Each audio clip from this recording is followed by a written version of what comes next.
She felt her manager's hand yank her hair in front of 50 diners. Humiliated. Helpless. Then a Mafia boss at table 7 stood up, his voice quiet but absolute. What she didn't know, the man who defended her had sworn to leave violence behind. And saving her would pull him back into the very darkness he'd been running from. The wine glass shattered before Isabella Connie even realized what she'd done. Red liquid spread across the white tablecloth like blood at a crime scene, soaking into the expensive fabric and dripping onto the guest's lap. The woman, dripping in diamonds and fury, shrieked loud enough to silence the entire restaurant. "You clumsy idiot." Isabella's hands trembled as she grabbed napkins, her apologies tumbling out in a desperate rush. "I'm so sorry, ma'am. Please let me." "Get away from me." The woman stood, her designer dress stained crimson. "This is a $3,000 Valentino." The dining room of Casa Verona had gone deathly quiet. 50 pairs of eyes watched the scene unfold. The soft jazz music from the corner suddenly felt inappropriate, almost mocking. Isabella's face burned with humiliation as she tried to salvage the situation, but her hands wouldn't stop shaking. Then she heard the footsteps. Heavy, deliberate, angry. Marco Ricci, the restaurant manager, stormed across the dining room floor like a bull seeing red. His face was twisted with rage, veins bulging at his temples. Isabella had seen that look before, usually right before someone got fired. "You stupid," he didn't finish the sentence. Instead, his hand shot out and grabbed a fistful of Isabella's dark hair, yanking her head back so violently that she gasped in pain. The napkins fell from her hands. "How many times do I have to tell you?" Ricci snarled, his face inches from hers, his breath hot and sour. "You're worthless. Absolutely worthless. This is the third mistake this week." Tears stung Isabella's eyes, but she refused to let them fall. Not here. Not in front of everyone. She could feel every eye in the restaurant on her, could sense the collective discomfort of the diners who suddenly found their plates very interesting. "Let go of me," she managed to choke out, her scalp screaming in pain. "You're fired," Ricci shouted, shaking her head like a rag doll. "Do you hear me? Fired. Get your things and let her go." The voice cut through the chaos like a knife through silk, quiet, but somehow louder than Ricci's shouting. It carried authority that didn't need volume. Everyone turned. At table 7, near the window overlooking the Chicago skyline, a man stood slowly. He was younger than Isabella expected, maybe 35, with dark hair swept back, a perfectly tailored charcoal suit, and eyes that could freeze fire. He wasn't the loudest person in the room or the largest, but the moment he stood, he became the center of gravity. Everything pulled toward him. He carefully removed his watch, a Patek Philippe that probably cost more than Isabella made in a year, and set it gently on the table. The gesture was casual, almost lazy, but something about it made Isabella's blood run cold. This wasn't a man preparing to make a scene. This was a man preparing for war. "I said," he repeated, his tone still conversational, still quiet, "let her go before you regret the next 10 seconds of your life." Ricci's grip loosened slightly, but he didn't release Isabella. His face flushed red with a mixture of anger and embarrassment. "This is none of your business, sir. This is a staff matter." "It became my business the moment you put your hands on her." The man took a step forward. Just one. But something in the restaurant's atmosphere changed. 2 other men, large, silent, wearing suits that didn't quite hide their builds, stood from a nearby table. They didn't say anything. They didn't have to. Isabella felt Ricci's hand tremble in her hair. "Do you know who I am?" Ricci tried, his voice cracking slightly. "I've been managing this restaurant for 8 years. I have every right to discipline my staff as I." "You have 3 seconds." The man's voice dropped even lower, almost gentle now, which somehow made it more terrifying. 3. 2-inch. Ricci released Isabella so quickly she stumbled. He stepped back, hands raised, trying to salvage some dignity. "Fine. Fine." "But she's still fired." She's. No, the man walked forward now, each step measured and purposeful. He stopped next to Isabella, not looking at her, but keeping his eyes locked on Ricci. She's not fired. You are. Ricci laughed, a nervous, desperate sound. I don't think you understand how this works, sir. I'm the manager here. You can't just. I can. The man pulled out his phone, made a single call, and said 4 words. By Casa Verona. Tonight, he hung up. The entire interaction took less than 10 seconds. The restaurant held its collective breath. Ricci's face went from red to white. You can't. That's not. By tomorrow morning, I'll own this building and everything in it. The man finally turned to look at Isabella, his expression softening just slightly. Are you hurt? Isabella touched her scalp, still throbbing. She wanted to say something strong, something brave, but all that came out was, I'm fine.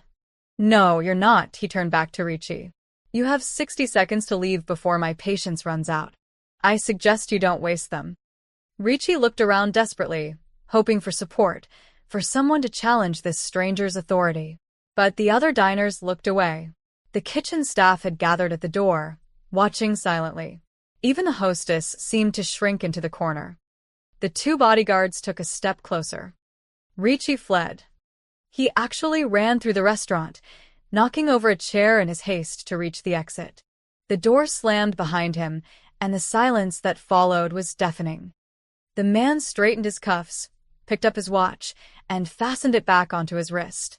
Then he turned to the entire restaurant and said, loud enough for everyone to hear, everyone's meal tonight is on me, including wine, dessert, whatever you want.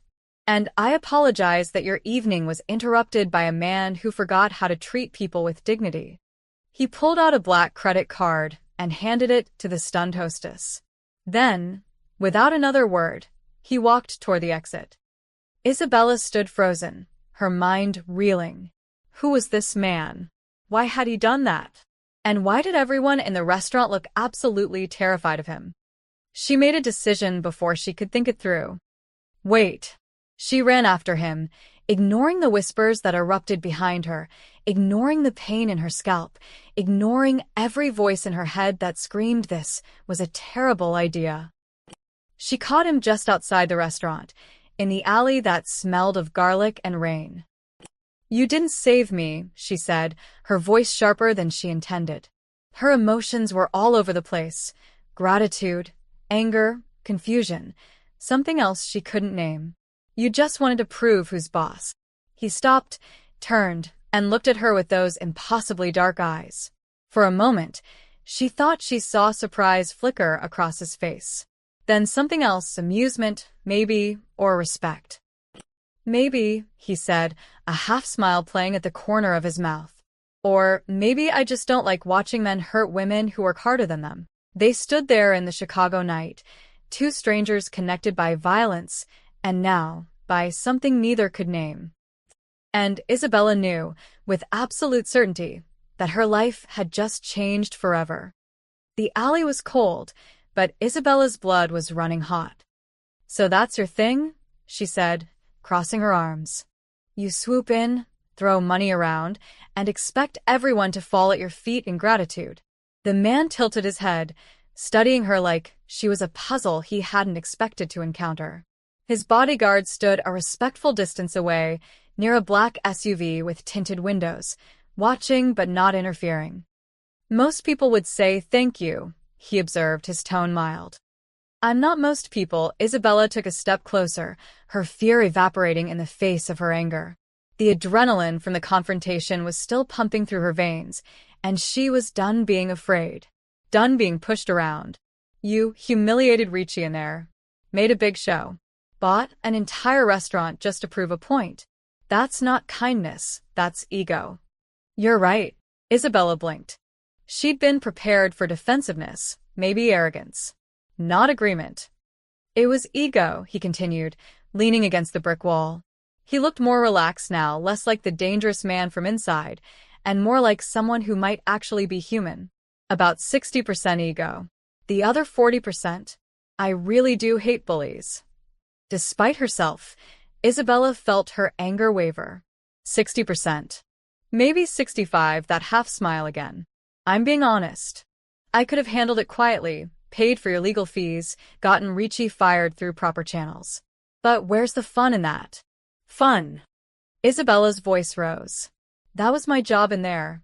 My livelihood. Did it occur to you that maybe I needed that job? That maybe getting fired in a spectacular fashion, even if you're supposedly preventing it, might make it impossible for me to work anywhere else in this city? The smile faded. I didn't think of that.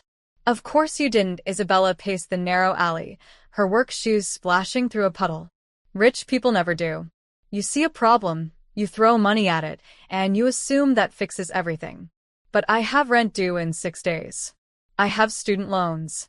I have a life that doesn't include mysterious strangers buying restaurants on a whim. He pushed off from the wall, and suddenly he was closer than she'd realized. Not threatening, just present in a way that made the air feel thicker. What's your name? He asked. Why should I tell you? Because I'd like to know what to call the only person in Chicago brave enough to yell at me in an alley. Isabella hesitated. Something about the way he said it, without mockery, without condescension, made her defenses crack slightly. Isabella Conti. Adrian Moretti. He extended his hand. She stared at it.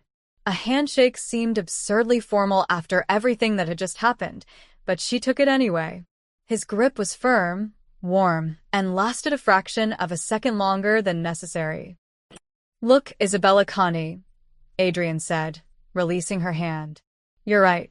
I didn't think about the consequences for you. I saw a woman being assaulted by her boss, and I reacted. Maybe too strongly. Maybe selfishly. But I'm not apologizing for getting him away from you. I didn't ask you to apologize for that part. Isabella's voice was quieter now.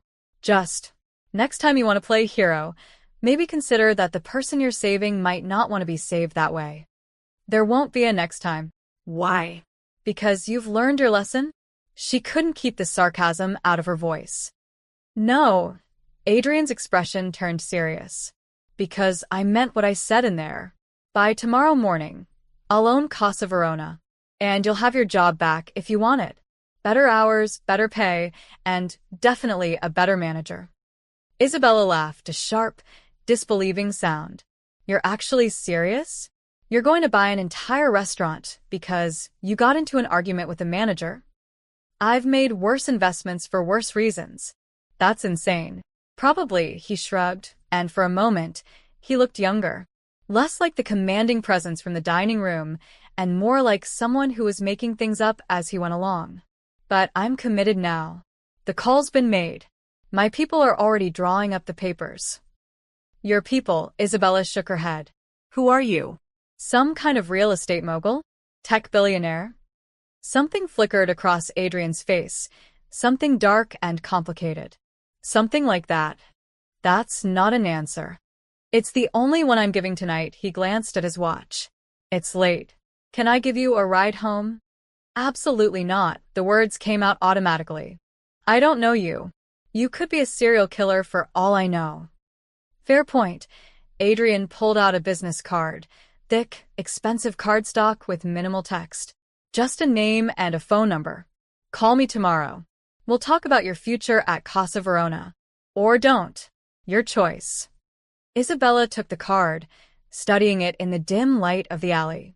The name meant nothing to her, but something about the weight of it in her hand felt significant. Why do you care? She asked. Really? Why does any of this matter to you? Adrian was quiet for a long moment. When he spoke, his voice was softer, stripped of the confidence and control. My mother was a waitress, he said, in Florence before we moved to the States. She worked 16-hour shifts at a restaurant where the owner treated her like dirt, grabbed her, yelled at her, just like Ricci did to you. One night, he hit her. She quit, but the damage was done. She never quite trusted restaurants again. Never quite trusted men in power again. Isabella's throat tightened. I'm sorry. Don't be sorry. Just don't let men like Ricci make you small. He turned toward the SUV, then paused. And, Isabella? You were right to confront me. Most people are too afraid to tell me when I'm wrong. I need that around me. I wasn't trying to do a favor. I know. That's what made it valuable. He walked to the SUV, his bodyguards opening the door in perfect synchronization. Before he got in, he looked back one more time. The offer stands. Tomorrow. Think about it. Then he was gone, the SUV disappearing into Chicago's late-night traffic, leaving Isabella standing in an alley holding a business card and wondering what the hell had just happened to her life. She looked down at the card again. Adrian Moretti. Why did that name sound familiar? Isabella didn't sleep that night. She lay in her cramped studio apartment, staring at the water-stained ceiling, turning Adrian's business card over and over in her hands. Every time she closed her eyes, she saw the scene replaying, Ricci's hand to her hair, the wine spreading across the tablecloth, and those dark eyes watching from table 7. By 6 in the morning, she gave up on sleep and made coffee. By 7, she was back at Casa Verona. The restaurant looked different in daylight, smaller somehow, less magical. The windows she'd cleaned 1,000 times reflected the morning sun. The door she'd walked through for 3 years stood closed, a handwritten sign taped to the glass, closed for renovations. Renovations. Already. He actually did it, Isabella whispered. You didn't hear? She jumped. Carlos, one of the line cooks, was leaning against the building with a cigarette. He looked exhausted, his chef's whites rumpled like he'd slept in them. Hear what? Girl, where have you been?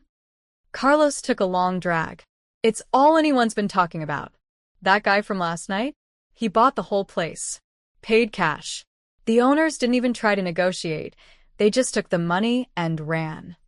Isabella's stomach flipped. He really did it. That's not even the crazy part. Carlos lowered his voice, glancing around like the empty street might be listening. You know who he is, right? Adrian Moretti. He gave me his card. And the name doesn't ring any bells? When Isabella shook her head, Carlos's eyes widened. Jesus, Isabella. Adrian Moretti. As in the Moretti family. As in Chicago's most dangerous. He stopped himself, took another drag. You really don't know? A chill ran down Isabella's spine. Know what? Before Carlos could answer, Maria appeared in the doorway. The head hostess had been at Casa Verona longer than anyone, 15 years of seating guests and managing reservations. She looked pale, shaken. Isabella, thank God, Maria grabbed her arm. Come inside. We need to talk. All of us. Inside, the entire staff had gathered, waiters, cooks, dishwashers, even old Tony, who usually never left the kitchen. They were clustered around the bar, voices hushed, phones out. The energy felt wrong, almost funeral-like. What's going on? Isabella asked. We've been researching our new boss, said James, a waiter who'd been there almost as long as Maria. He turned his phone around, showing Isabella a news article. And we found some interesting information. The headline made Isabella's blood run cold. Moretti family patriarch dies in prison, end of a criminal empire. She grabbed the phone, scrolling through the article. The words jumped out at her in fragments. Organized crime, racketeering, violence, money laundering, Chicago's underworld, 30-year sentence. And there, in a grainy photo from 15 years ago, was a younger Adrian Moretti standing beside a gray-haired man at some kind of formal dinner. His father was Vincent Moretti, Maria said quietly. One of the most powerful mob bosses in Chicago history. They controlled everything, gambling, construction, unions. The FBI spent 20 years trying to bring them down. But they did, James added. Big trial about 8 years ago. Vincent Moretti got life in prison. Died there 2 years ago. Heart attack. Isabella's hands trembled as she scrolled through more articles. There were photos of Adrian, younger, angrier, being led away by federal agents. Headlines screaming about trials and testimonies and plea deals. Adrian testified against his own father, Carlos said. That's how the feds finally got him. The son turned state's witness, gave them everything. Bank accounts, shell companies, the whole operation. He was never charged with anything himself, Maria pointed out. The articles say he was kept out of the family business. Vincent wanted him to go legitimate, get an MBA, clean up the family image. Adrian cooperated with the investigation in exchange for immunity. Still, James said darkly, you don't just walk away from a family like that. Once you're Moretti, you're always Moretti. Isabella felt dizzy. The man who'd defended her last night, who'd talked about his mother with such tenderness, who'd smiled that half-smile in the alley, he was the son of a mob boss. His father had died in prison for crimes that probably included murder. There's more, Carlos said. After the trial, Adrian disappeared, completely off the grid for like 5 years. No one knew where he went. Then, about 2 years ago, he resurfaced. Started investing in businesses around Chicago. Restaurants, mostly. Real estate. All legitimate, supposedly. But what? Isabella's voice came out hoarse. But the word on the street is that he's not just investing. Maria glanced toward the door, as if checking for eavesdroppers. People say he's rebuilding. Not the criminal empire, something different. Power through money instead of violence. Some people call him the legitimate prince. Others say he's even more dangerous than his father because you can't see him coming. And he bought this restaurant, Isabella said slowly. Because I yelled at my manager? No, James shook his head. That's what we've been trying to figure out.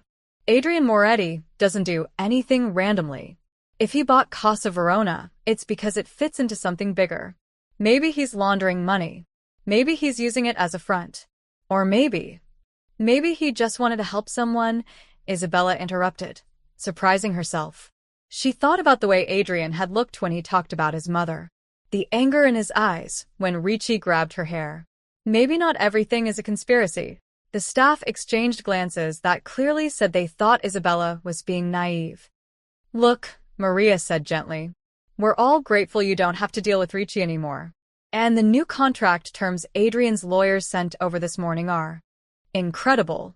Better pay, health insurance, profit sharing. It's more than we ever dreamed of. But, Isabella, you need to be careful. A man like Adrian Moretti doesn't do favors without expecting something in return. Isabella's phone buzzed. A text from an unknown number. Coffee? We should talk about Casa Verona's future. She stared at the message, her mind racing. Part of her wanted to run, to forget last night ever happened, to find another restaurant and pretend Adrian Moretti didn't exist. But another part, the part that had confronted him in the alley, the part that was tired of being afraid, wanted answers. She typed back. Where? The response came immediately. I'll send a car. Don't worry, I promise you'll make it home alive. Despite everything, Isabella smiled. At least he had a sense of humor about being dangerous. I'm meeting him, she announced. The staff erupted in protests, but Isabella held up her hand. He bought this place. He's our boss now. I need to know what he wants, she paused. And, honestly, I need to know if you're all right. If the man who saved me last night is the monster everyone says he is. What if he is? Carlos asked quietly. Isabella picked up her jacket. Then at least I'll know the truth. The car that arrived for Isabella was not what she expected. She'd imagined something ostentatious, a stretch limousine, maybe, or another black SUV with tinted windows. Instead, a simple silver Tesla pulled up, driven by a woman in her 50s with kind eyes and a warm smile. Isabella Conti? The woman asked through the open window. That's me. I'm Margaret. I work for Mr. Moretti. Hop in, sweetheart. He's waiting at the cafe on Monroe Street. The cafe was small, tucked between a bookstore and a dry cleaner. Through the window, Isabella could see Adrian sitting at a corner table, typing on a laptop. He wore jeans and a simple black sweater, no suit, no bodyguards visible. He looked almost normal. Almost. Thank you for coming, he said when she approached, standing to pull out her chair. The gesture was old-fashioned, oddly courteous from a man whose father had ruled Chicago's underworld. Did I have a choice? Isabella sat, keeping her purse in her lap, her escape route mentally mapped. Yes, Adrian closed his laptop. You always have a choice, Isabella. That's important to me. I never want you to feel trapped.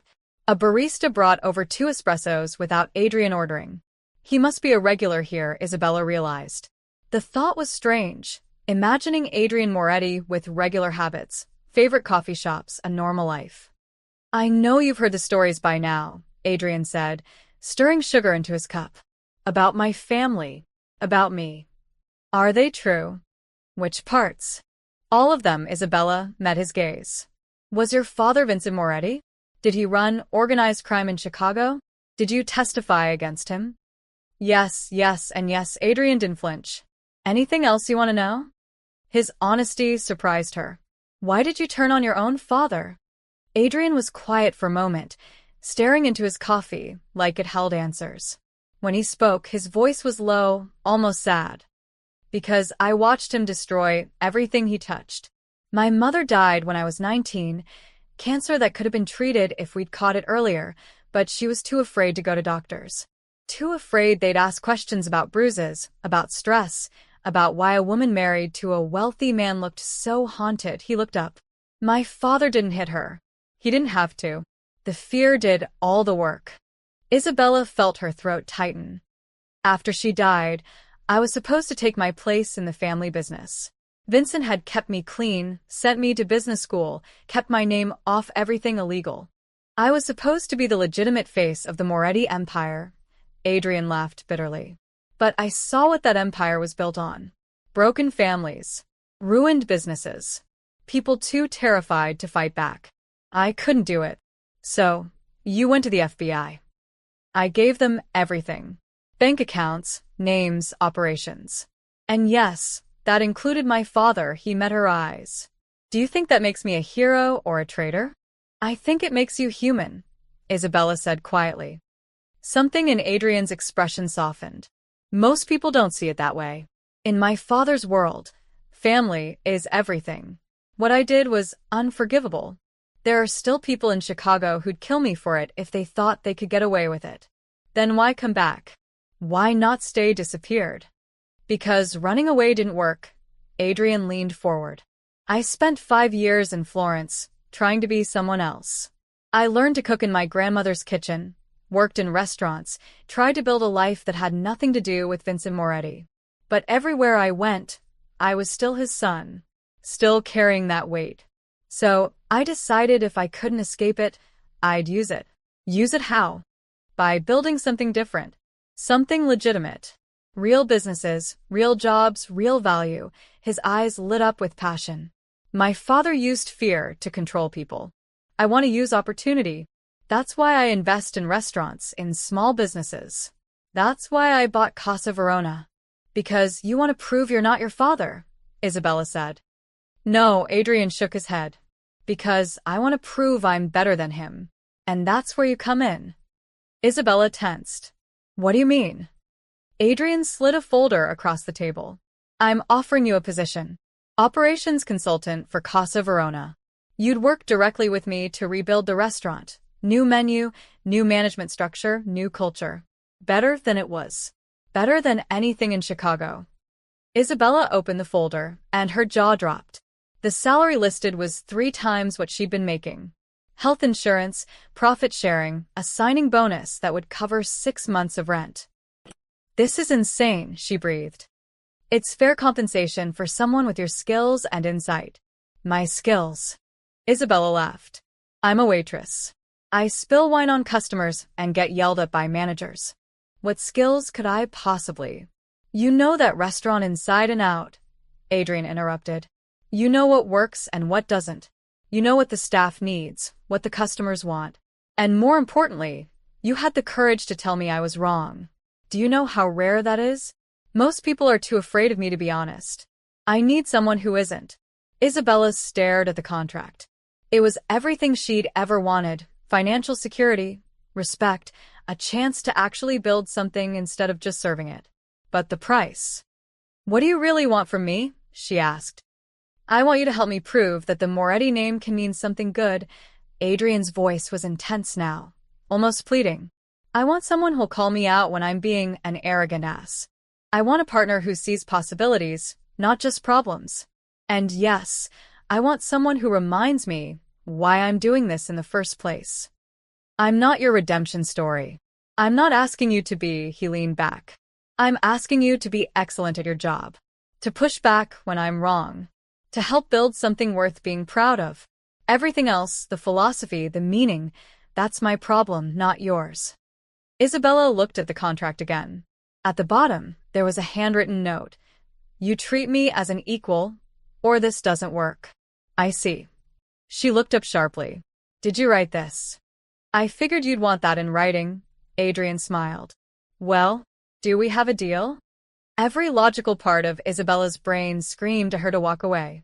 Adrian Moretti was dangerous, complicated, dragging a legacy of violence behind him like chains.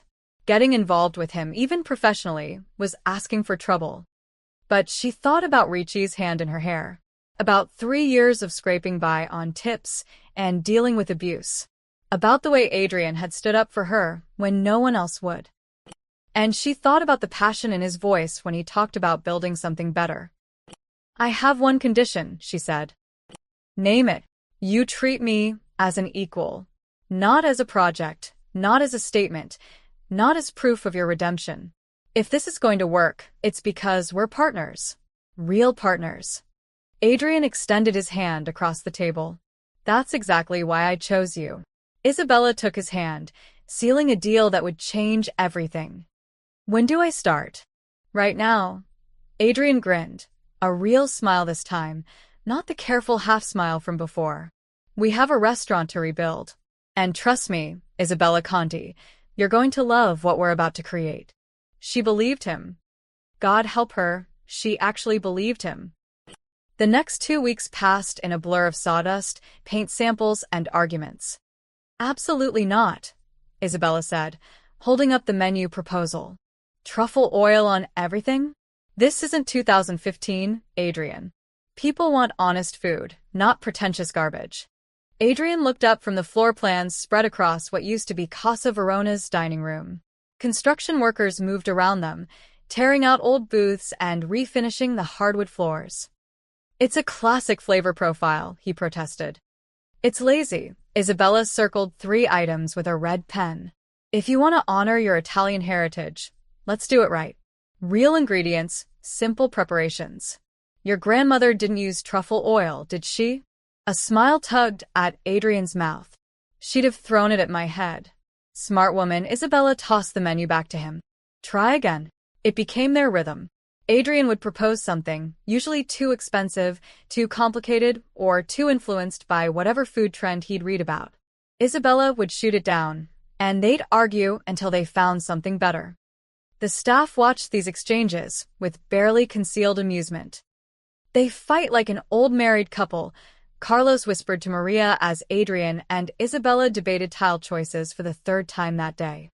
Except married couples eventually agree on something, Maria whispered back. But they were wrong. Beneath the arguments, Adrian and Isabella were building something remarkable. The new Casa Verona, they decided to keep the name, was taking shape as a blend of old-world elegance and modern comfort. Adrian's eye for design and Isabella's practical knowledge of how a restaurant actually worked created something neither could have achieved alone. The late nights started in the 2nd week. Go home, Adrian said one evening, finding Isabella still at the restaurant at 11 p.m., reviewing supplier contracts. I will. Just finishing these. Isabella, you've been here since 7 this morning. So have you. He couldn't argue with that. Instead, he went to the kitchen, the only part of the restaurant still functional, and came back 15 minutes later with 2 plates of pasta. You cooked. Isabella stared at the cacio e pepe like it might be poisoned. My grandmother's recipe. I told you I spent time in her kitchen. Adrian sat across from her, twirling pasta on his fork. Eat. You can't rebuild a restaurant on coffee and stubbornness alone. Isabella took a bite and nearly moaned. The pasta was perfect, silky, rich, with just the right amount of black pepper bite. This is incredible. My grandmother believed good food was medicine. For the body and the soul. Adrian watched her eat with an expression she couldn't quite read. She used to say that cooking for someone was the most honest thing you could do. You can't fake it. Either you care enough to do it right, or you don't. Did you cook for your father? The question slipped out before Isabella could stop it. They'd avoided talking about Vincent Moretti since that first conversation at the cafe. Once, Adrian said quietly, when I came back from business school, I made him dinner, everything my grandmother taught me. I thought maybe if I showed him I could create something beautiful, something that didn't hurt people, he'd understand why I couldn't join the family business. What did he say? He said cooking was for women and servants. That I was wasting my education. Adrian set down his fork. 3 months later, I went to the FBI. Isabella reached across the table, her hand covering his. She didn't plan it, didn't think about it. The gesture just felt right. I'm sorry, she said. Don't be. It led me here, his hand turned under hers, their fingers intertwining. To this restaurant. To this moment. The air between them changed. Charged. Isabella became acutely aware of how close they were sitting, how his thumb was tracing small circles on her palm, how his dark eyes seemed to see straight through her. She pulled her hand back. We should finish eating. Right? Adrian cleared his throat. Of course, but something had shifted. The next night, Isabella burned her hand on a hot pan while testing recipes in the kitchen. Damn it! She dropped the pan, tears springing to her eyes. Adrian was beside her in seconds. Let me see. It's fine, Isabella, his voice was firm but gentle. Let me see. She held out her hand. The burn wasn't terrible, red and angry, but not blistering. Adrian led her to the sink, running cool water over it with a tenderness that made her chest ache. You need to be more careful, he murmured, examining the burn. I know how to handle a kitchen. I know. But I'd prefer if you kept all your fingers. He found the first aid kit, pulling out burn cream and gauze. Hold still. His fingers were gentle as he bandaged her hand, his head bent in concentration. Isabella watched him work, noticing details she'd tried to ignore before. The way his hair fell forward, the strong line of his jaw, the faint scar above his left eyebrow. Where'd you get that scar? She asked. Adrian touched his eyebrow reflexively. Bar fight. I was 22, drunk, and stupid. Told some guy he was wrong about the best pizza in Chicago. Isabella laughed. You got into a fight over pizza? It was Giordano's versus Lou Malnati's. These things matter. He finished tying off the bandage. There. Good as new. But he didn't let go of her hand. They stood there, the kitchen quiet except for the hum of the refrigerator, neither moving, neither breathing. Adrian, Isabella whispered. I know, his voice was rough. This is complicated. You're my boss. Technically, we're partners. You're Vincent Moretti's son. I can't change that. His thumb brushed across her knuckles. But I can choose who I am now. Who I want to be. And who's that? Someone worthy of the way you look at me. He stepped closer. Someone who doesn't screw this up. Isabella's heart hammered. Screw what up? This. Us. Whatever this is becoming. She should step back. Should put professional distance between them. Should remember that Adrian Moretti was dangerous in ways that had nothing to do with his family name and everything to do with the way he made her feel. Instead, she stood on her toes and kissed his cheek. Thank you. For the bandage. She left him standing in the kitchen, but she could feel his eyes on her all the way to the door. That night, alone in her apartment, Isabella touched her bandaged hand and smiled. This was definitely complicated. But maybe, just maybe, complicated was exactly what she needed.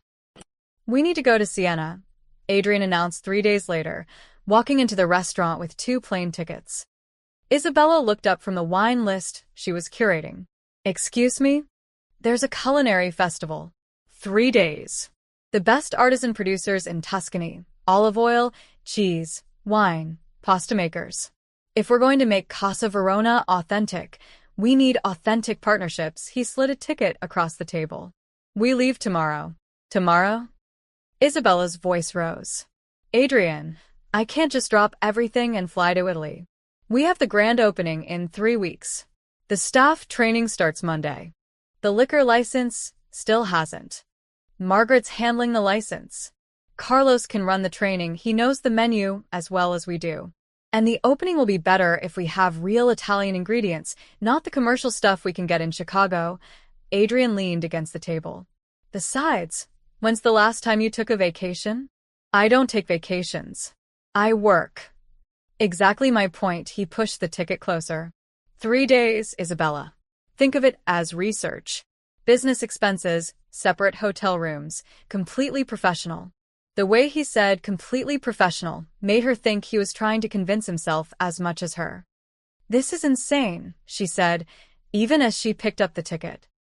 That seems to be my specialty. Siena in September was golden.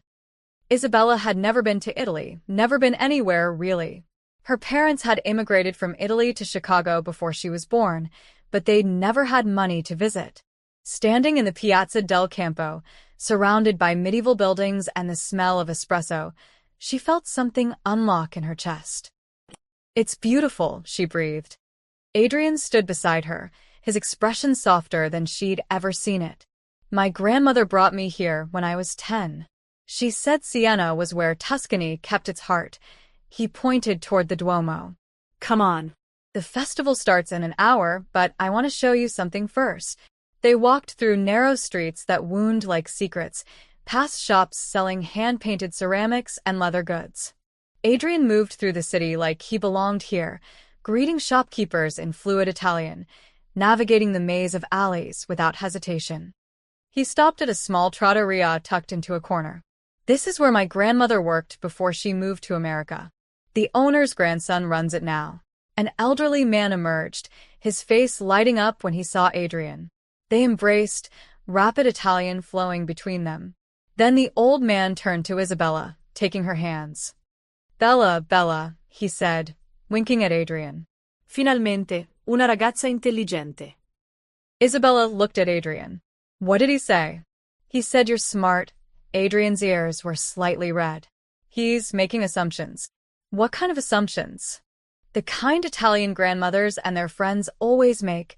Adrian cleared his throat. Come on. The festival. The festival was overwhelming in the best way. Endless stalls of olive oil for tasting, wheels of Parmigiano Reggiano being cracked open, wine flowing freely. Isabella took notes furiously while Adrian negotiated with producers, his Italian smooth and confident. You're different here, she observed as they walked between stalls, the afternoon sun warm on their shoulders. Different how? Lighter. Like you're not carrying as much weight. She sampled a piece of prosciutto a vendor offered. In Chicago, you're always aware of who's watching, who's judging. Here, you're just you. Adrian was quiet for a moment. That's because Chicago knows Vincent Moretti. Siena only knows Adrian. He stopped walking, turning to face her. That's why I came back here after the trial. To remember who I was before I became my father's son. And did you? Remember? I started to. His eyes held hers. And I'm remembering more now. Isabella's breath caught. They were standing in the middle of a crowded festival, surrounded by noise and laughter, but it felt like they were completely alone. Adrian, try this. A vendor interrupted, thrusting glasses of wine at them. Brunello di Montalcino. The best in Tuscany. The moment broke. Isabella laughed, taking the glass. To research. To research, Adrian agreed, but his eyes said something different. They had dinner at a small restaurant outside the city walls, overlooking the Tuscan countryside. The sun was setting, painting everything gold and amber. Where are you really running from?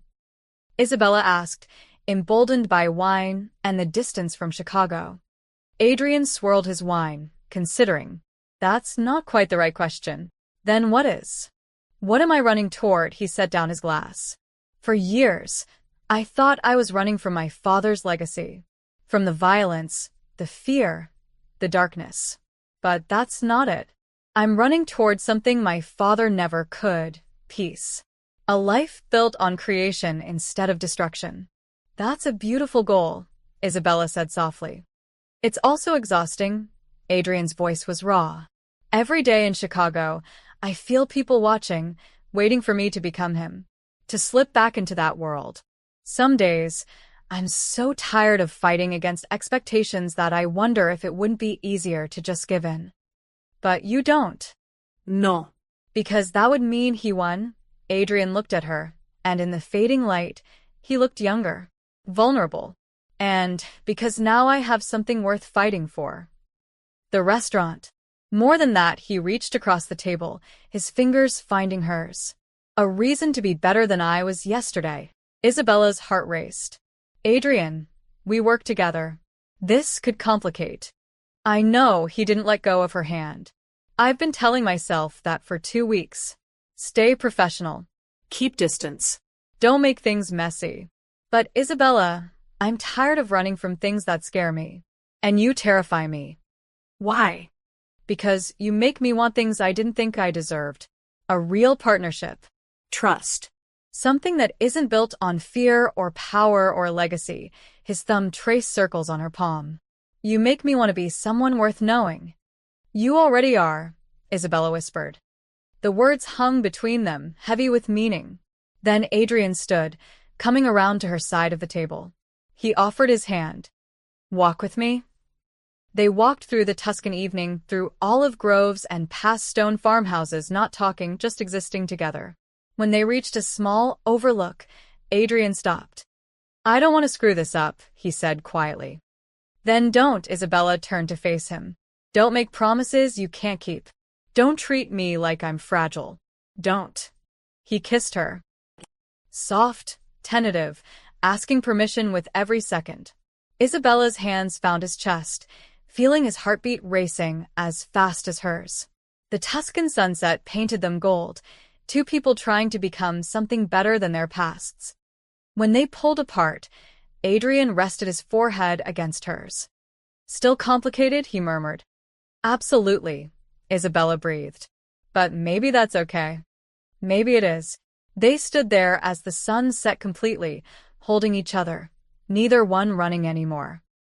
The flight back to Chicago felt too short. Isabella and Adrian spent it planning the menu, reviewing contracts, maintaining the careful professional distance they'd agreed upon.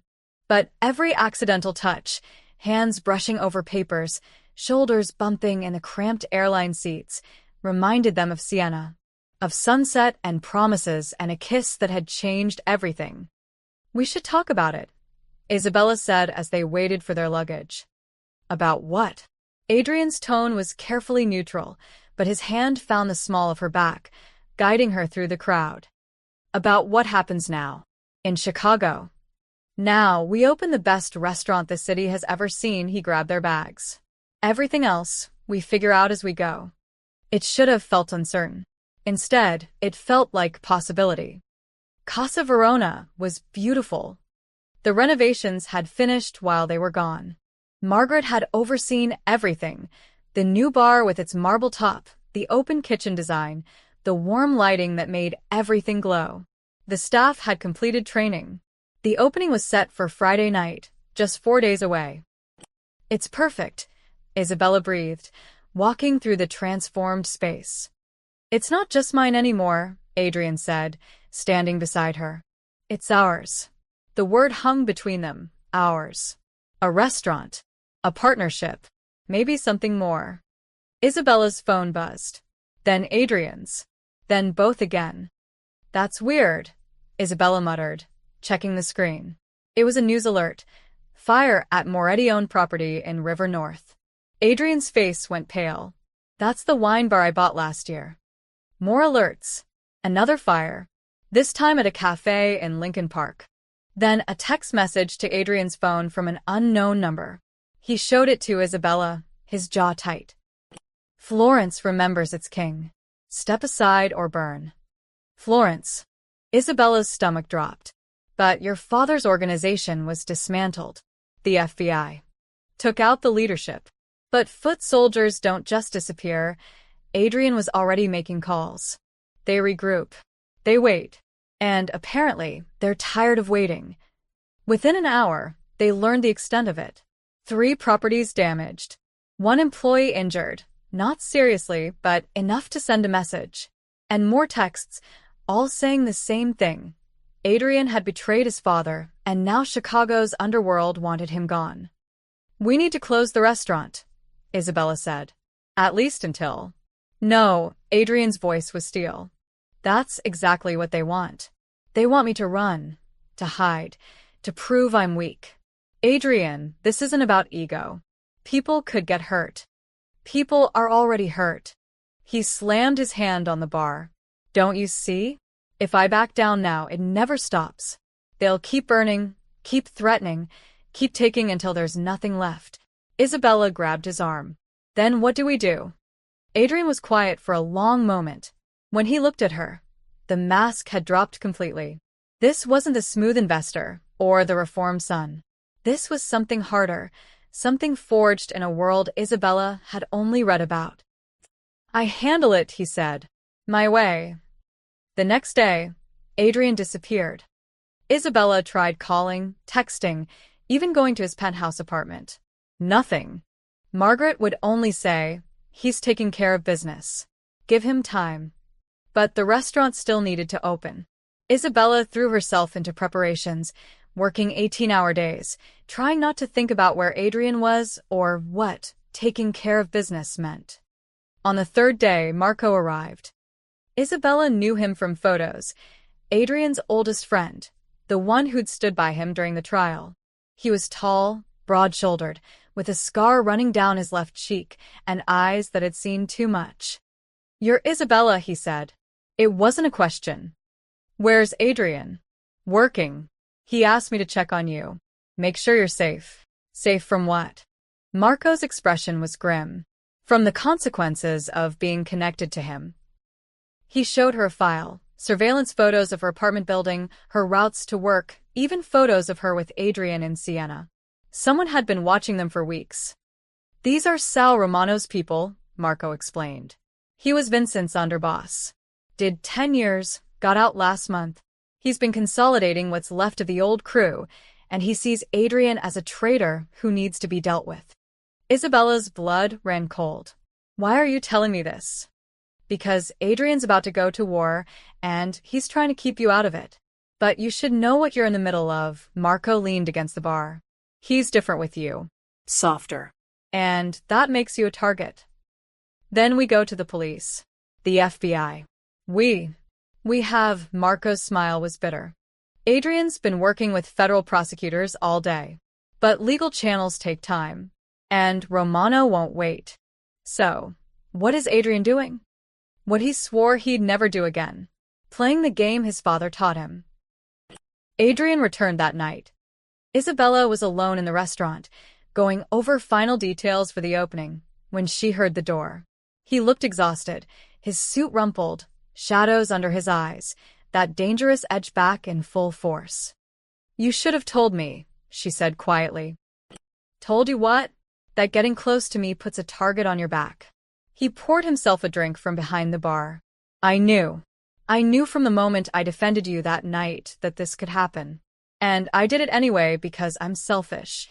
"You're not selfish. I'm my father's son." Adrian's voice was hard. "You want to know what I've been doing for 3 days? I've been systematically destroying Romano's operation.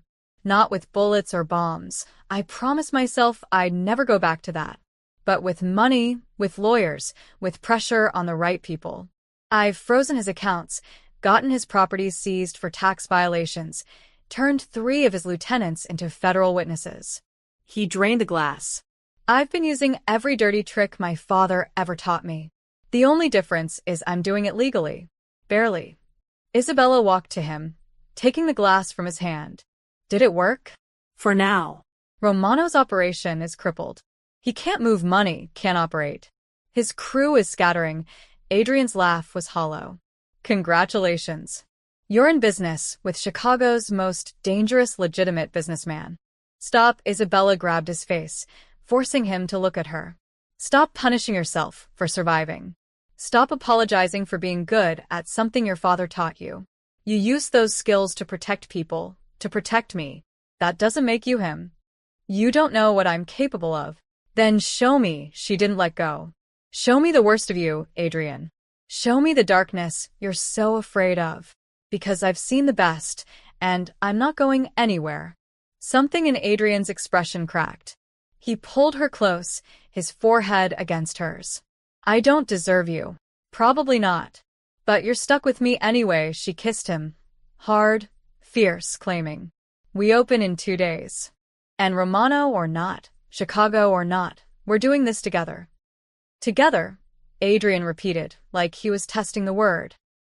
Partners, remember? For the first time in 3 days, Adrian smiled. Partners. Outside, Chicago glittered with 1,000 lights. And somewhere in those shadows, Sal Romano watched and waited. But inside Casa Verona, 2 people held each other and pretended, just for a moment, that the world was only as big as the space between them. Opening night arrived with the weight of a storm about to break. Casa Verona gleamed. Every table was booked. Food critics, influencers, old Chicago money, and people who just wanted to see what the son of Vincent Moretti had created. The kitchen hummed with controlled chaos. The staff moved like dancers in perfectly choreographed positions. Isabella stood at the hostess stand in a black dress Adrian had insisted on buying her in Siena, watching the dining room fill. She looked beautiful and terrified. Breathe, Adrian murmured, appearing beside her in a perfectly tailored navy suit. We've got this. Do we? She kept her voice low. Marco told me Romano's been quiet. Too quiet. I know. Adrian's hand found hers behind the podium where no one could see. But we don't let fear win. Not tonight. The first hour went flawlessly. The cacio e pepe, Adrian's grandmother's recipe, drew actual gasps. The wine pairings Isabella had curated in Siena were perfect. A food critic from the Tribune whispered to her assistant that this might be the best Italian meal she'd had outside of Italy. Then, at 8:30, the door opened and Sal Romano walked in. Isabella recognized him from the photos Marco had shown her. 60 years old, gray hair slicked back, a face carved from granite and violence. He wasn't alone, for men flanked him, all wearing suits that didn't quite hide their bulk. The restaurant's energy shifted. Conversations died. Even the kitchen noise seemed to fade. Adrian stepped forward, placing himself between Romano and Isabella. We're fully booked tonight. I'm sure you can find room for an old friend. Romano's voice was sandpaper and smoke. We have so much to discuss. About your father. About loyalty. About Chicago. There's nothing to discuss. No. Romano smiled, showing too many teeth. Not even about the federal investigation into my businesses? The one that coincidentally started 3 days ago? With sealed evidence that only someone with intimate knowledge of old Moretti operations could provide. Adrian's expression didn't change. I don't know what you're talking about. Liar. Romano took a step closer. His men tensed. You're just like Vincent, always thinking you're smarter than everyone else. But at least your father had the balls to do his own dirty work. My father, Adrian said quietly, dangerously, died in a cage. If you want to follow him there, keep talking. The threat hung in the air. Isabella's heart hammered. She could see Marco and 2 other security personnel moving closer through the crowd, trying to look casual. Romano laughed. You think you can threaten me, boy? I was breaking bones for your father when you were still in diapers. You might wear nice suits and buy restaurants, but you're still Moretti.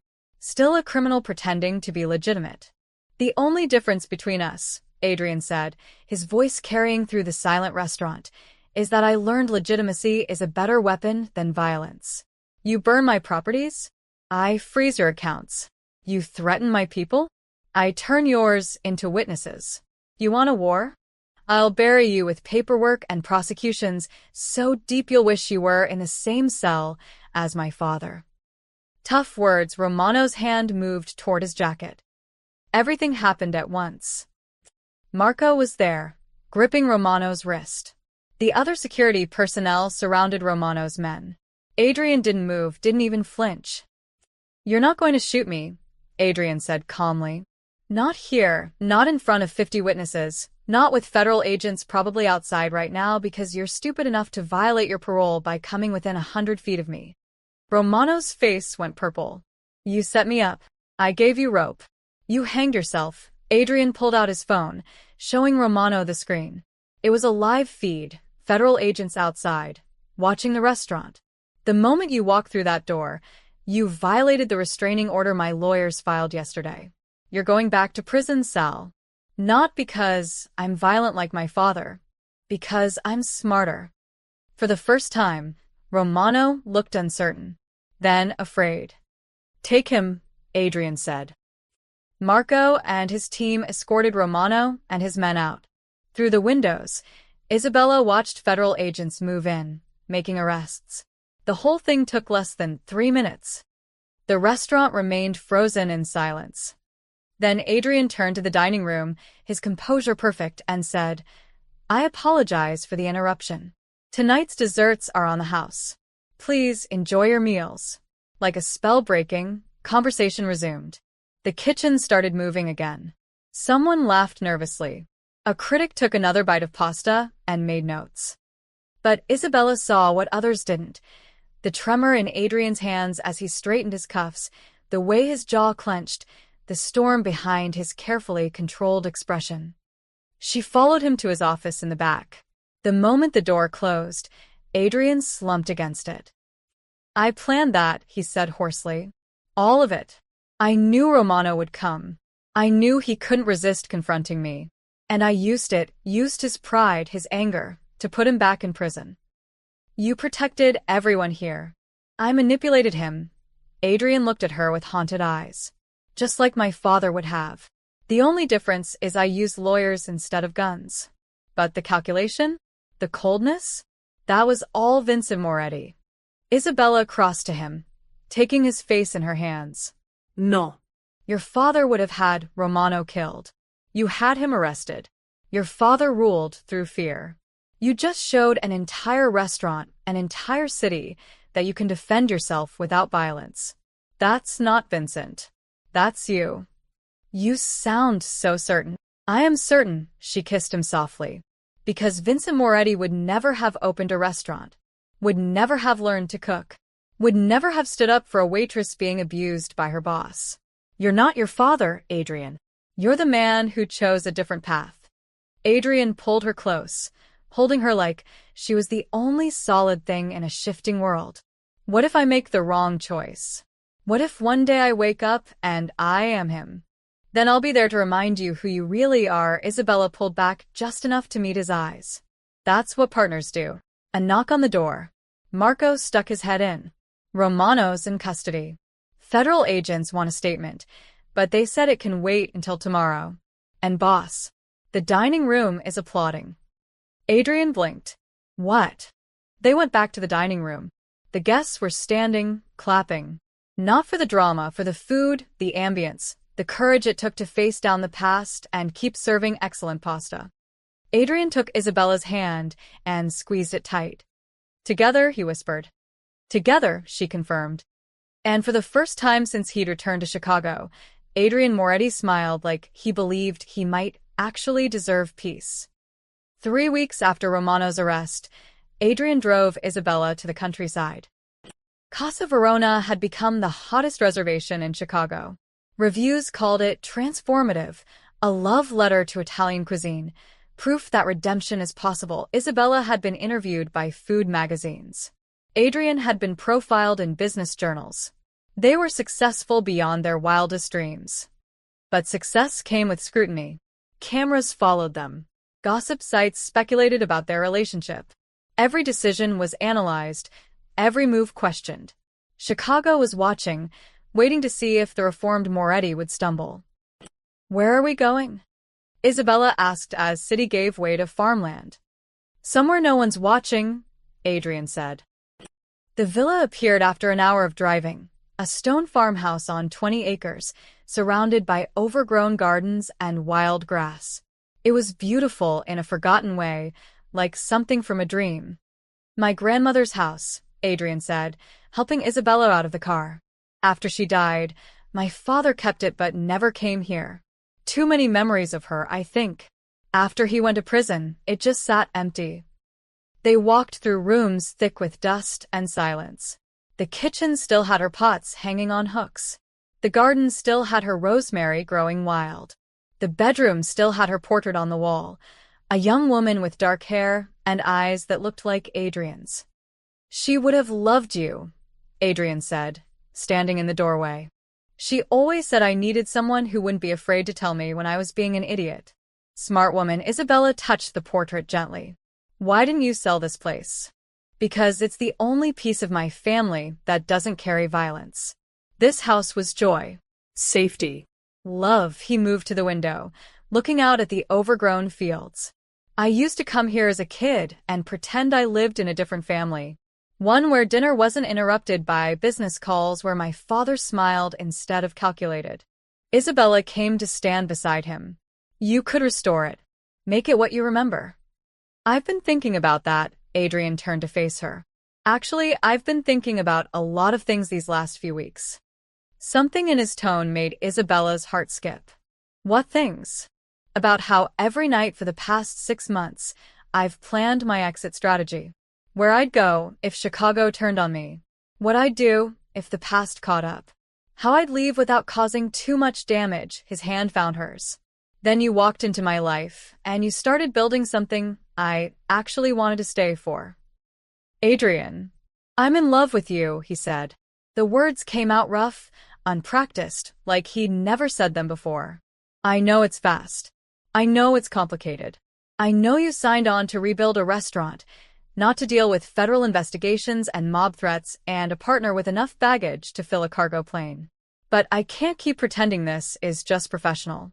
Can't keep pretending I don't think about you every second of every day." Isabella's throat tightened. "You think I don't know that? You think I haven't noticed how you always make sure I eat dinner? How you stand between me and the door whenever someone enters? How you look at me like I'm something precious instead of just your business partner? Then why haven't we talked about it? Because talking about it makes it real. And real means it can break." Isabella turned away, arms wrapped around herself. "Everything in my life before you was safe and small.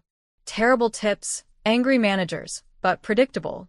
Then you happened, and suddenly I'm flying to Italy and opening restaurants and falling in love with someone who has entire federal task forces investigating his past." "You're in love with me?" Adrian's voice was soft with wonder. Isabella laughed wetly. "Of course I am, you idiot. I've been in love with you since Siena. Maybe even before, since that first night when you bandaged my hand and looked at me like I mattered." Adrian crossed to her in 3 strides, turning her to face him. "You do matter. You're the only thing that matters." "That's not true. The restaurant matters. Your redemption matters. Your grandmother's memory matters. All of that matters because you make me want to be worthy of it." His hands cupped her face. "Before you, I was just going through motions, building businesses because it was better than the alternative. But you make me want to actually live, Isabella. Want to create things that last. Want to be someone who deserves a future. You already are that person. Then stay with me." It wasn't quite a question, but not quite a statement. "Not just at the restaurant. Not just as partners. Stay with me here, in all the messy, complicated, beautiful ways 2 people can be together." Isabella kissed him, long and deep and full of promise. When they pulled apart, she was smiling through tears. "I need you to promise me something," she said. "Anything. Promise that when things get hard, and they will get hard, you won't run. You won't decide I'm better off without you and disappear into some noble sacrifice. You stay, and we fight through it together." Adrian's thumb wiped away her tears. "I spent my whole life running. From my father, from Chicago, from anything that might hurt me. But with you, I want to plant roots so deep nothing could pull me away." They stood in his grandmother's house, holding each other while afternoon light painted everything gold. Outside, the overgrown garden waited to be tended. The fields waited to be planted. The house waited to be filled with life again.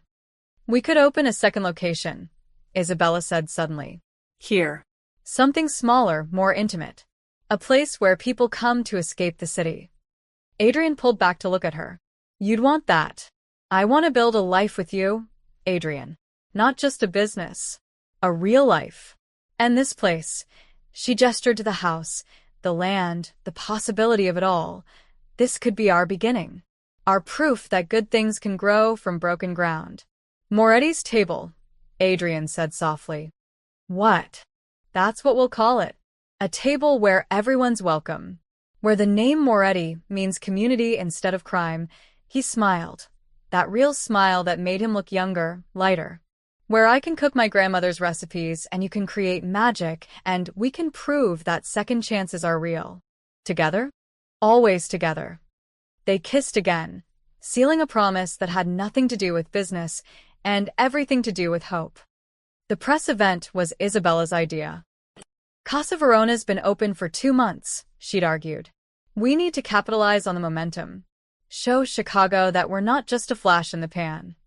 So they planned an evening showcase, local food writers, lifestyle bloggers, a photographer from Bon Appetit. A celebration of their success, and an announcement about Moretti's table, the countryside location they'd been quietly developing. The restaurant gleamed. Staff circulated with champagne and small plates. Adrian gave a speech about second chances and community that had several journalists actually tearing up. Isabella stood beside him, proud and terrified in equal measure. Then she saw Ricci. He was at the back of the crowd, half hidden behind a reporter. Thinner than she remembered, his face haggard, his clothes wrinkled. But his eyes burned with something dark and desperate. Isabella's breath caught. She touched Adrian's arm, nodding toward the back. Adrian's expression hardened. He signaled Marco with a subtle gesture, but continued his speech without missing a beat. Marco began moving through the crowd, casual but purposeful. Ricci saw them noticing, and he ran. Not toward the exit, toward the kitchen. Everybody stay calm, Adrian said into the microphone, his voice steady even as Isabella saw the tension in his shoulders. We're going to take a brief intermission. Please enjoy the appetizers. We'll be right back. He handed the microphone to a confused staffer and moved quickly toward the kitchen, Isabella right behind him. Adrian, wait, she started. Stay here. Please. Absolutely not, she grabbed his hand. Partners, remember? They pushed through the kitchen doors together. The staff had scattered, sensing danger. Pots bubbled unattended. And there, near the back door, stood Marco Ricci with a gun. Isabella's blood turned to ice. You ruined my life, Ricci said. His voice shook. The gun shook. Everything about him screamed unstable. I can't get work anywhere. My wife left me. My kids won't return my calls. All because you had to play hero. Put the gun down, Marco, Adrian said, his voice calm. Too calm. The voice of someone who'd faced guns before. This isn't the answer. You don't get to tell me what the answer is. Ricci's face was red, tears streaming. You rich bastards, you think you can just destroy people's lives and walk away. You think money fixes everything. But you took everything from me. You took it from yourself, Isabella said before she could stop herself. The moment you put your hands on me. The moment you chose violence over decency. Shut up. Ricci swung the gun toward her. Adrian moved, fast, instinctive, putting himself between Isabella and the barrel. You want to blame someone? Blame me. I'm the one who bought the restaurant. I'm the one who had you fired. Isabella was just doing her job. She turned you against me. I saw how you looked at her that night. Like she was worth something, and I was trash. You were abusing your staff, Adrian said. That made you trash all on your own. Marco appeared in the doorway behind Ricci, silent as a ghost. He caught Adrian's eye, signaling, ready to move, waiting for the right moment. But Adrian shook his head slightly. Not yet. Why are you here, Ricci? Adrian asked. Really? You want money? I'll write you a check right now. You want an apology? Fine. I'm sorry your life fell apart. I'm sorry you're hurting. But pointing a gun at us won't fix anything. I don't want your money. Ricci's hand trembled violently. I want you to feel what I felt. Helpless. Humiliated. Destroyed. Then pull the trigger, Adrian said quietly. Adrian, no. Isabella grabbed his arm, but he didn't move. I mean it. If killing me will make you feel better, do it. But then what? You go to prison forever. Your kids really do lose their father. Your wife moves on. And I'm still dead, which doesn't bring back anything you lost. Ricci was crying openly now. I just wanted them to see. All those reporters out there. I wanted them to see what you really are. A criminal. A Moretti. You act like you're better than your father, but you destroyed my life just as completely as he destroyed everyone he touched. The words hit Adrian like a physical blow. Isabella felt him tense beside her. You're right, Adrian said, and Isabella's head snapped toward him in shock. Not about everything, but about some of it. I did destroy your life. Maybe I could have handled it differently.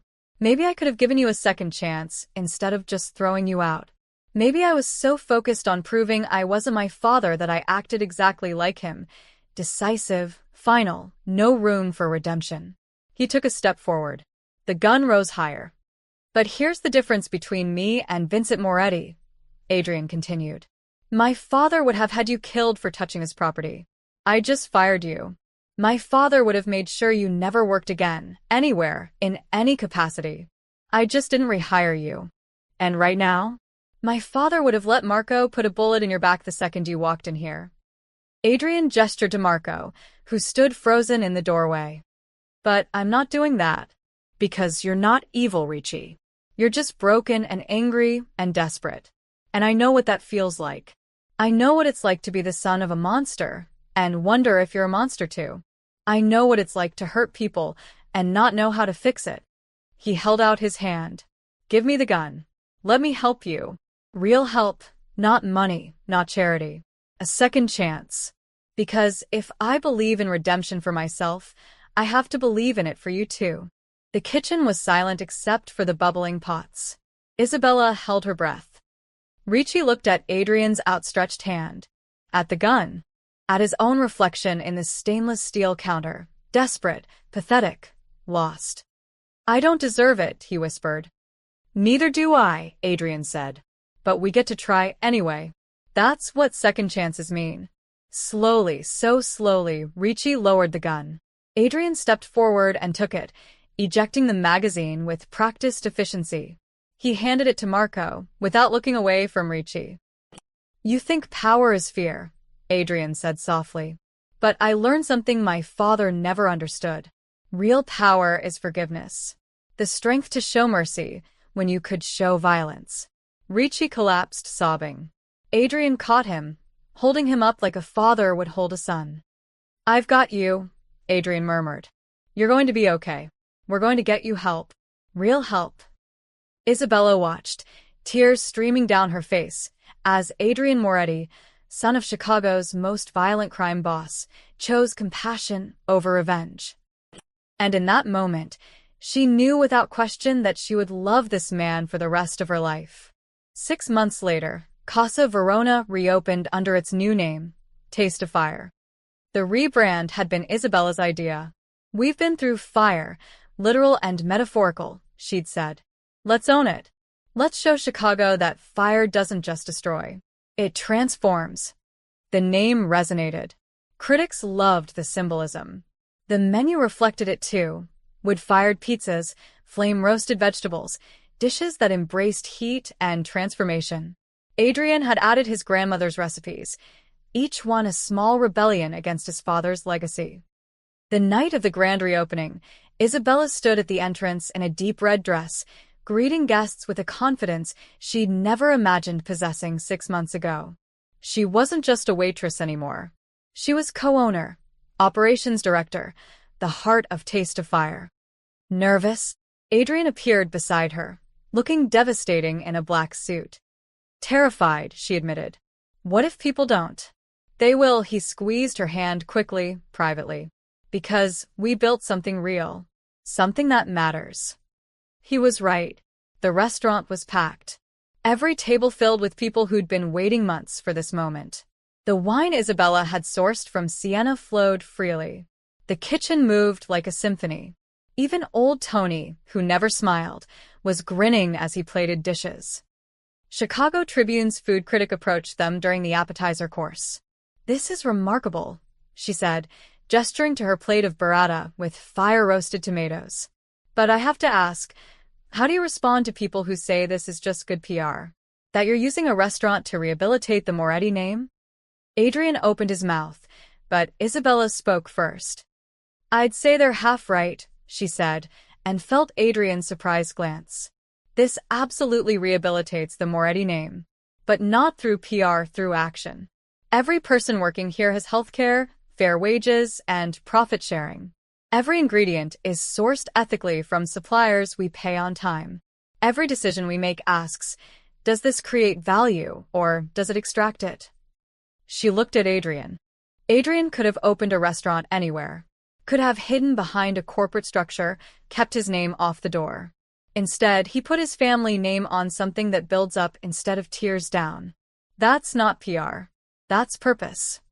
The critics scribbled notes, nodding. And you? How do you respond to speculation about your relationship with Mr. Moretti? Some say it's a conflict of interest mixing business with love. Isabella finished. I'd say that love is exactly what makes this work. We challenge each other. We push each other to be better. And yes, sometimes we argue about whether truffle oil has any place in modern cuisine. It doesn't, Adrian interjected. But those arguments make us stronger. Both the relationship and the business, Isabella smiled. Besides, if we can survive federal investigations, mob threats, and an armed confrontation in our kitchen, I think we can handle running a restaurant together. The critic laughed. You might be the most honest restaurateur I've ever interviewed. After she left, Adrian pulled Isabella aside into the quiet of his office. That was amazing, he said. The way you handled her questions, the way you defended. Us, Isabella finished. I defended us, Adrian. Because I'm tired of apologizing for loving you. Tired of treating our relationship like it's something scandalous instead of something beautiful. I know. I just worry about the scrutiny it brings you. The way people look at you differently because you're with me. Let them look, she moved closer. Do you know what I see when I look at you? What? I see the man who cooks his grandmother's recipes at 2 a.m. when he can't sleep. I see the man who insisted we hire Marco Ricci's cousin when no one else would give her a chance. I see the man who cried when we got our first perfect review because it meant your mother would have been proud. Her hand found his cheek. I see the man I love. Everything else is just noise. Adrian kissed her, deep and slow and full of promise. When they pulled apart, he reached into his pocket. I was going to wait, he said, pulling out a small velvet box. Maybe do something elaborate, romantic. But Isabella Connie, you make me want to stop planning and just live. He opened the box. Inside was a ring, simple, elegant, with a band made of melted silver. My father's cufflinks, Adrian explained. The only thing of his I kept. I had them melted down and remade into something new. Something that represents transformation instead of legacy. Isabella's hand flew to her mouth. My past built this, Adrian continued, his voice thick with emotion. Every hard lesson, every mistake, every moment of darkness led me to you. But our love will rebuild me. Will keep rebuilding me every day. So, Isabella, will you? Yes, she didn't let him finish. Yes, 1,000 times yes. He slipped the ring on her finger, and it fit perfectly, like it had been waiting for her all along. They kissed again, and through the office window, they could see the dining room, full of life and laughter and people enjoying food made with love. They could see their staff working together seamlessly. They could see the city lights of Chicago twinkling beyond the windows. We did it, Isabella whispered. We actually built something that matters. We're not done yet. Adrian pulled her close. Moretti's table opens in 3 weeks. And I'm thinking, maybe after that, we start planning something else. Another restaurant. A family, he said it quietly, like he was testing the words. I never thought I'd want that. Never thought I'd be the kind of man who could be a father without screwing it up. But with you, I want everything. Kids running through that farmhouse. Teaching them to cook. Showing them that the Moretti name can mean love instead of fear. Isabella's eyes filled with tears. That sounds perfect. Not perfect, Adrian corrected, but real. Messy and complicated and absolutely worth fighting for. Outside the office, someone called their names. The dinner service was reaching its peak. Critics were asking for them. The restaurant needed its owners. But for just one more moment, they stayed there. Two people who'd found each other in fire and built something that would outlast the flames. Ready? Adrian asked, offering his hand. Isabella took it, her engagement ring catching the light. Always. They walked back into the dining room together, into the noise and heat and beautiful chaos of their creation. And Chicago, watching, judging, always analyzing, finally saw what they'd known all along. This wasn't just about a restaurant. It was about redemption. About proving that where you come from doesn't have to determine where you're going. It was about love being the only fire worth keeping. 1 year later, the Tuscan hills were golden. Moretti's table stood at the top of a gentle slope, surrounded by vineyards that Adrian and Isabella had planted themselves. The old farmhouse had been transformed, not into something modern and slick, but into something warm and alive. His grandmother's kitchen had been restored, expanded, made into the heart of a restaurant that felt more like coming home than going out to eat. Children played in the courtyard, their laughter echoing off stone walls that had been silent for too long. Local families mixed with visitors from Chicago, from Italy, from everywhere. There were no velvet ropes here, no dress codes. Just long wooden tables, good food, and the kind of welcome that made strangers feel like family. Isabella stood in the doorway, one hand resting on her growing belly, watching Adrian at the outdoor grill.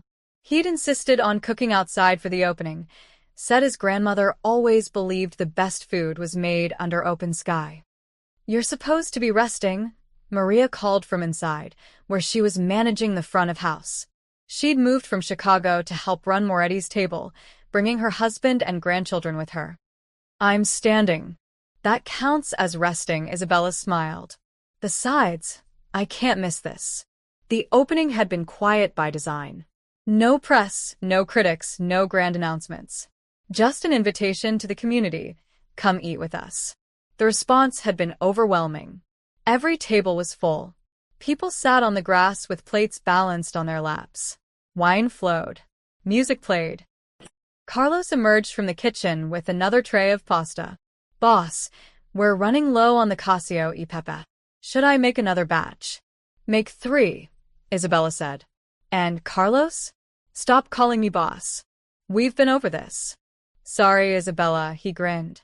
"Old habits." Adrian appeared beside her, smelling of wood smoke and herbs. His sleeves were rolled up, his face flushed from the heat of the grill. He'd never looked more handsome. "Come with me," he said, taking her hand. "There's something I want to show you." He led her away from the restaurant, up a small path that wound through the vineyard. The evening sun painted everything amber and gold. In the distance, the hills rolled away forever. They stopped at the top of the vineyard, where a single olive tree stood, ancient, gnarled, still bearing fruit after 100 years. "My grandmother planted this," Adrian said, his hand on the rough bark. "The year she married my grandfather. She told me once that olive trees live for centuries, that they survive drought, fire, frost, that they get stronger with age." He turned to Isabella. "I used to think that was just a nice story, but now I understand. She was telling me that good things, real things, they endure. They survive the hard seasons. They grow deeper roots." Isabella took his hand, placing it on her belly where their daughter kicked. "She would have loved this. All of it. I think she'd love you most of all." Adrian's eyes were bright. "You gave me something I thought the Moretti family had lost forever, hope.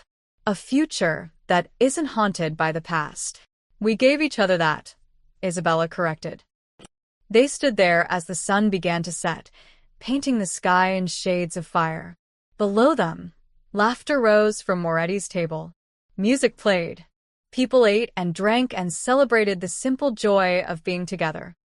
"I was thinking," Adrian said quietly, "about something Ricci said. back when he broke into Casa Verona. Isabella tensed slightly. Marco Ricci was doing better now. In therapy, working at a community center Adrian had funded, slowly rebuilding his life. But the memories still carried weight. He said I was like my father because I destroyed his life, Adrian continued. And at the time, I thought he was wrong. Thought I was nothing like Vincent. But he was right about one thing. I did destroy something. I destroyed the version of myself that was afraid to build anything permanent. Afraid to love. Afraid to plant roots because I thought I didn't deserve them. He looked at Isabella. You helped me destroy that fear. And in its place, we built this. He gestured to the restaurant, the vineyard, the life spreading out before them. A kingdom that has nothing to do with power or fear or violence. A kingdom built on honest work, good food, and love. And family, Isabella added, her hand on her belly. And family, Adrian agreed, his hand covering hers. A figure appeared on the path, Marco, his friend and head of security, though there was rarely anything to secure out here. Hate to interrupt, Marco called, but Chicago's on the phone. The mayor wants to give you both some kind of award for community development. Something about revitalizing the restaurant industry. Adrian looked at Isabella, eyebrows raised. What do you think? I think we'll take the call tomorrow, she smiled. Tonight, we're exactly where we need to be. Marco nodded and disappeared back down the path. Adrian pulled Isabella close, careful of her belly, and kissed her forehead. All my life, I fought for power, he said. Fought against my father's version of it. Fought to build my own. But it turns out, peace was the only crown worth wearing. Isabella turned in his arms to watch the sunset. Below them, their restaurant glowed with warmth and life. Their staff, their family, worked together in perfect rhythm. Their daughter kicked, impatient to join this world they'd built. And love, she said softly, is the only fire worth keeping. As the sun set over the Tuscan hills, Adrian Moretti and Isabella Conti stood together, watching their kingdom of kindness grow. The name Moretti would live on, not in fear or violence, but in every meal served with love, every family welcomed, every life transformed by the simple belief that people deserve second chances. The fire had burned away everything false. What remained was real. And it was beautiful. The end.